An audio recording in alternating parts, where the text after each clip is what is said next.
सत्संग पिपासु सज्जन वृंद तथा ओडिशा पंचायत समस्त भाई और माँ मैंने एवं यही पानीछत्र पड़िया समस्त व्यवसायी भाई माने एवं छोट छोट कुनी पिला मानकु आज उत्सव अवसर मोर अंतर प्रीतिपूर्ण राह जय गुरु परम पिता अपार करुणारू आज बड़े शुभ दिन आम पानीछत्र पड़िया समय होई परम प्रभु ठाकुर अनुकूल चंद्र 137तम जन्म महामहोत्सव तथा ये वार्षिक उत्सव पालन करुचे तेणु प्रथम प्रभु पाखे प्रार्थना करे ये उद्योक्ता मानकर तथा ग्रामवासी मानकर ए पंचायत समस्त आदिवासी मानकर एवं आपण समस्त विश्ववासी समस्त परम पिता सार्विक मंगल करंतु यही मोर प्रभु पाखे प्रार्थना बहुत खुशी लगुच आनंद लगुच ये हूँ आध्यात्मिक पीठ यज्ञ पीठ तेणु ये माटी को प्रणाम करुच्ची ये माँ मान को प्रणाम करुच्ची ये स्थानीय देवादेवी मान को प्रणाम करुच्ची कारण प्रकृत माटी हूँ धन्य जे आज आमर जे कि नेताजी सुभाष चंद्र जयंती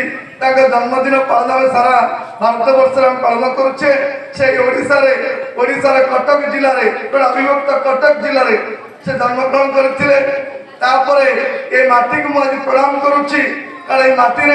ये आमर ओडिशार ये जगतसिंहपुर जिलार जे कि जगतसिंहपुर सत्संग सभापति थे वंशीधर स्वाईंकर ये हूँ जन्मस्थान से एक पवित्र आत्मा थे आउ तृतीय लोक होती माटीर सुजोग संता जे उत्सव लेंका जे कि परम पुरुष ठाकुर अनुकूल चंद्र को जीवन में गुरुपद ग्रहण कर जीवन आज एत उन्नति करने सहित ओडिशार कला संस्कृति ऐतिह्य परंपरा को आज विश्व दरबार में पुआ मैंने नाटक माध्यम परिवेषण कर उत्सव लेंका सर्वप्रथम से दीक्षा नहीं स्वतः नहीं तो जीवन इतिहास आप सब जानती